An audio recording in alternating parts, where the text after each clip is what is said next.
Hey everyone, Slender here with another V Rising video. So, I'm going to show you guys how you can get your own army of servants to fight for you, to gather resources, and defend your base. Check it out. So, for those of you who have never played Conan, if you have played Conan, you'd follow along just fine. But in Conan and this game, you can go out in the open world and you can capture NPCs and you can actually bring them back to your base and convert them into loyal servants. And you actually, what you're doing is you're taking these humans and you're turning them into vampires. The really cool thing about this is each one of these NPCs or servants that you obtain and convert, they will have their own skills, their own gear score. You're actually going to have to craft their gear and, equip them with good gear, good weapons. You can even put accessories on them.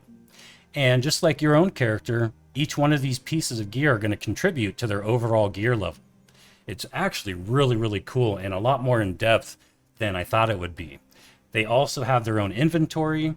And, if you just let them kind of roam around the castle, they'll kill stuff around the castle and give you some, like I walked out of the castle earlier and there's all this stuff on the ground, bones and, logs, all kinds of stuff. It's pretty neat.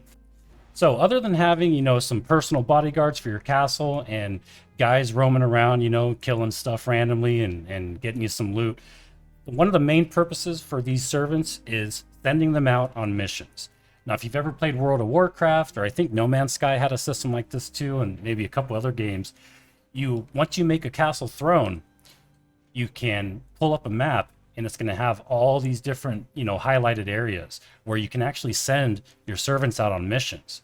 And the really cool thing about this is, anywhere that you've unlocked, anywhere that you've discovered, you can actually get resources in those areas by sending them on missions. Now, I've only unlocked all this stuff, so I can only send them out on missions in these areas.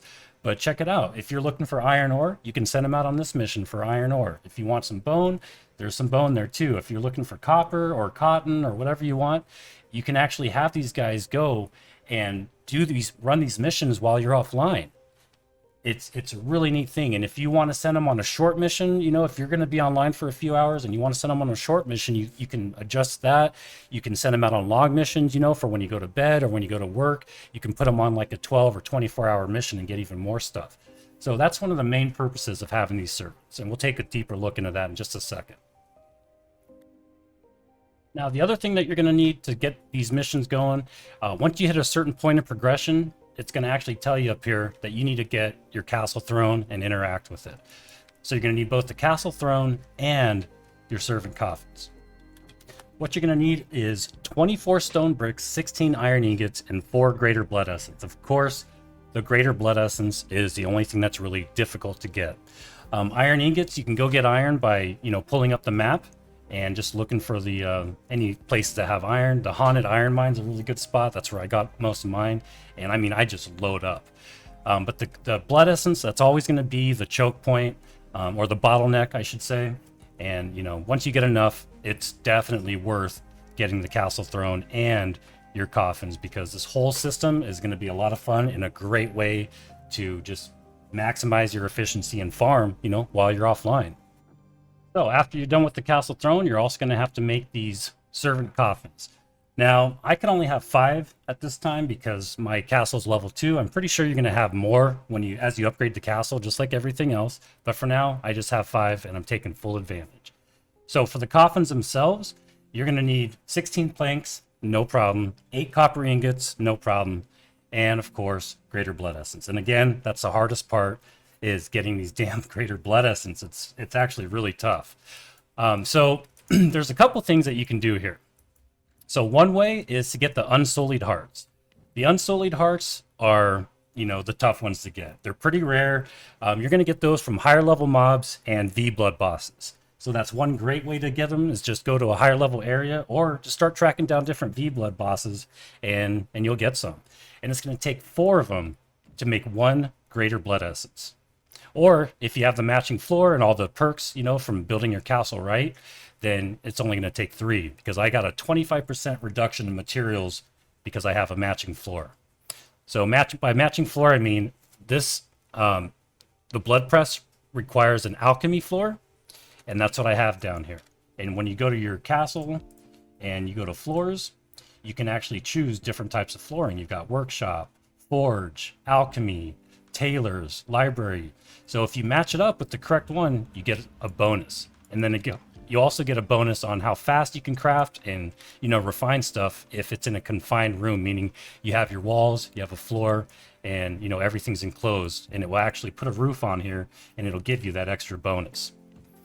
Now the best way to get blood essence, the greater blood essence, is by killing Tristan, the vampire hunter. Once you get at a level where you can do that, do it. It's going to make life so much easier because all you're going to need is blood essence, a bunch of blood essence, and you can convert it to greater blood essence. And blood essence is much, much more abundant than obviously unsullied hearts. And to unlock that, you're going to go to your blood altar and you're going to look for Tristan, and there's Tristan. I'm actually going to go do that here in a little bit, and I'll put this in the video to show you because he is pretty tough. But yeah, he's going to unlock this recipe, which is going to be a godsend. Now, once you have all your coffins set up and you've got your castle throne, you are ready to go on a mission and go find your loyal servants, or your potential loyal servants, your victims. Now, before you go out on your adventure, one thing that's going to help you tremendously is getting yourself a horse. The horse moves so damn fast, and the great thing is you can actually ride the horse back to your castle when you have charmed one of these guys.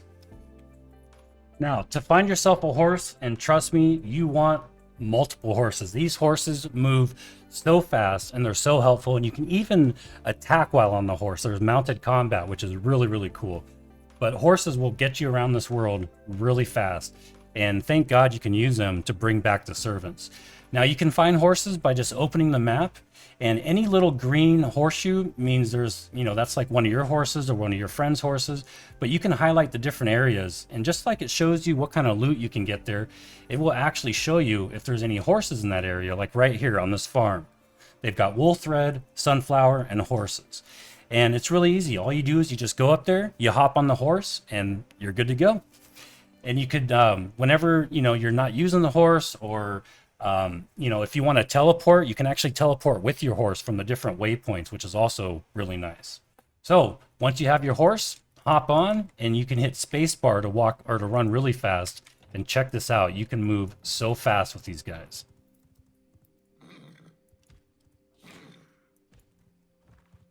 And we're going to go get ourselves a servant.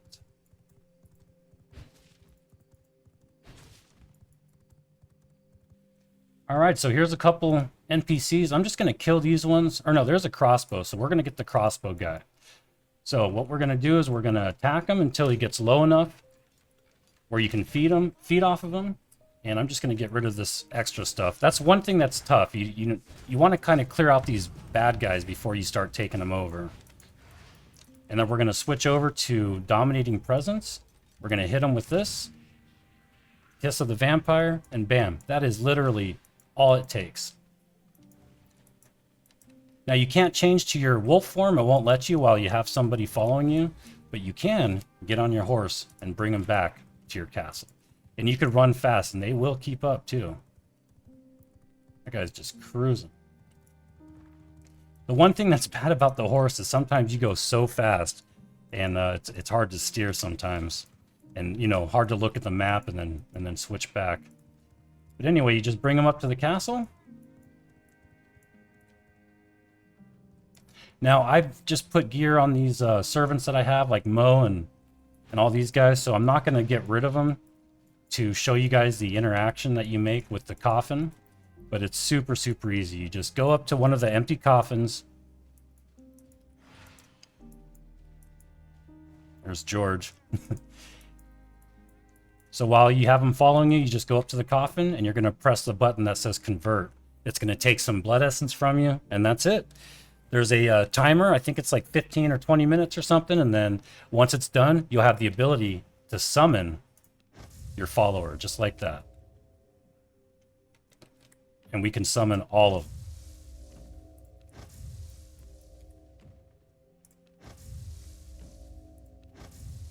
So here's all my servants. Now this guy, I'm going to go ahead and release him by just pressing release target.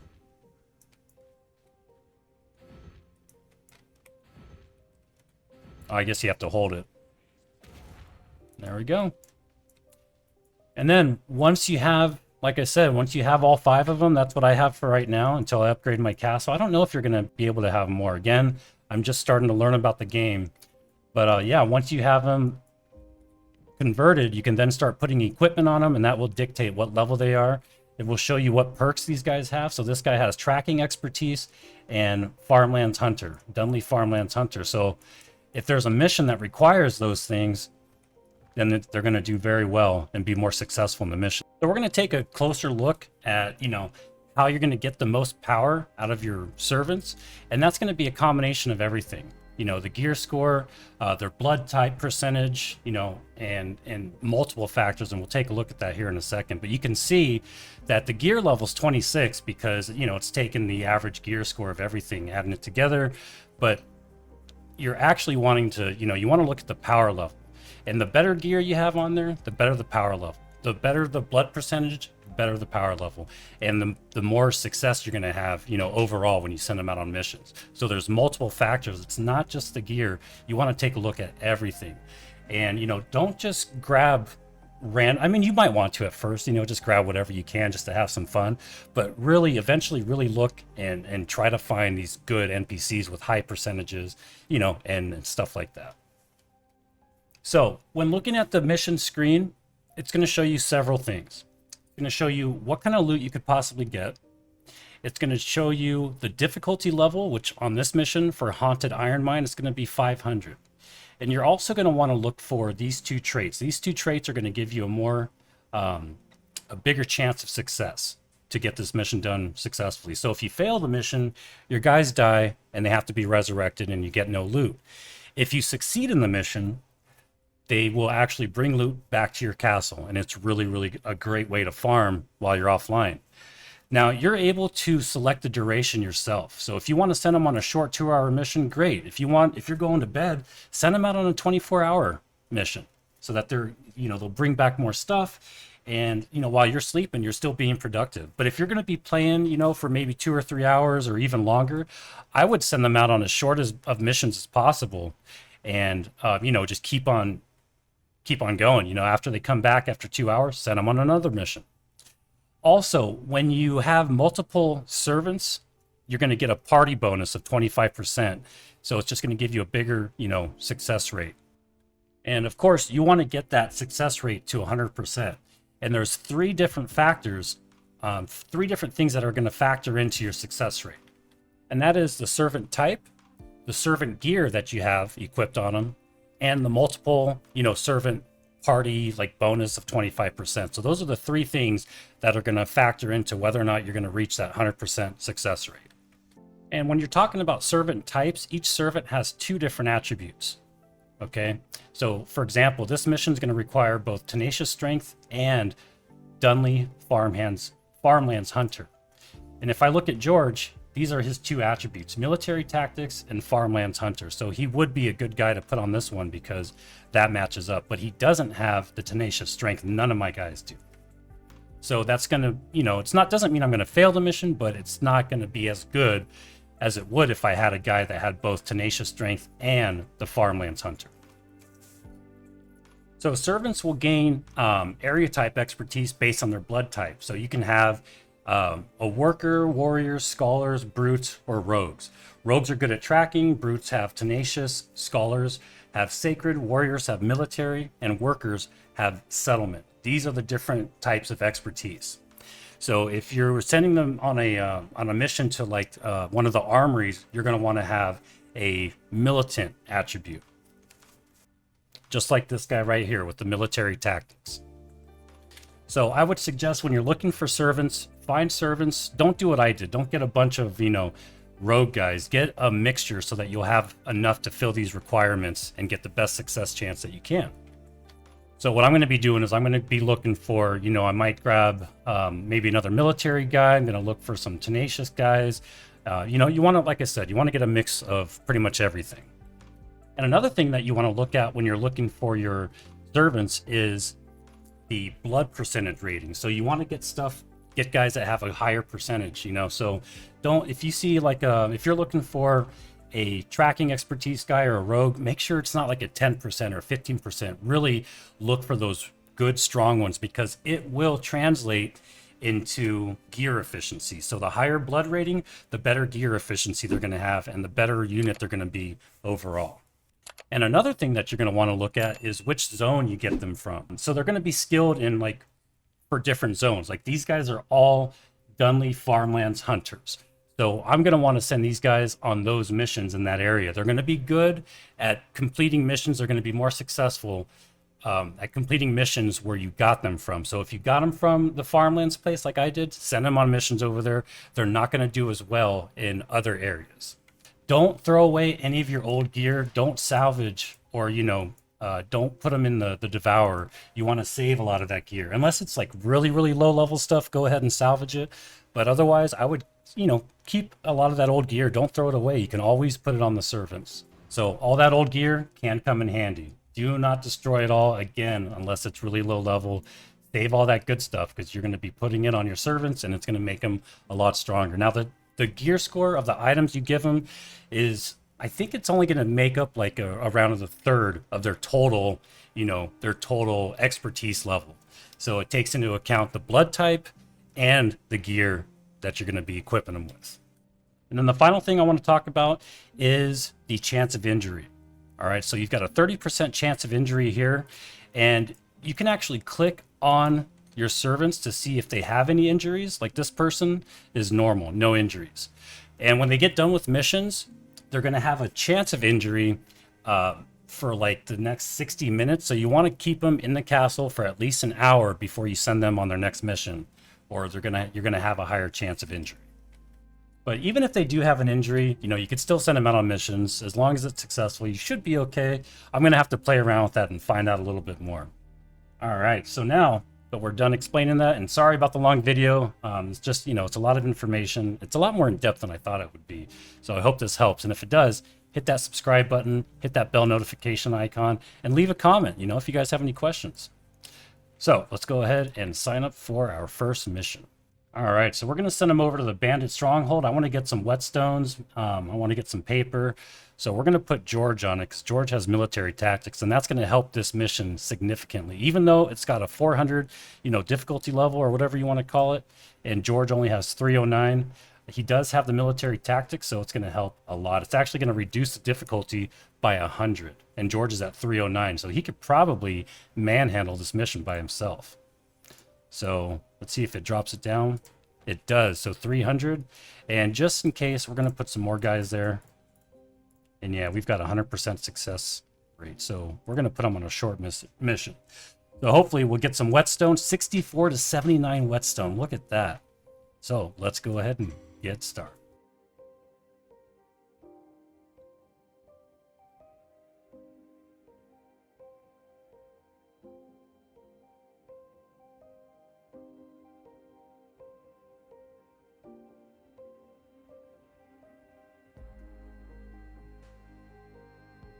All right, so that's going to do it for the video. I'm going to show you guys a quick clip, you know, some highlights of the Tristan versus Slendy fight. Man, it took me like 7 tries to finally kill him, but I got him. Oh my god, this guy's so hard. If any of you guys are going to have to fight him at like a higher level, if any of you guys fought him around like level 45, let me know. I want to see a video of that. He is tough. So anyway, thanks for watching, guys. Hope you enjoyed the video. Have a great day.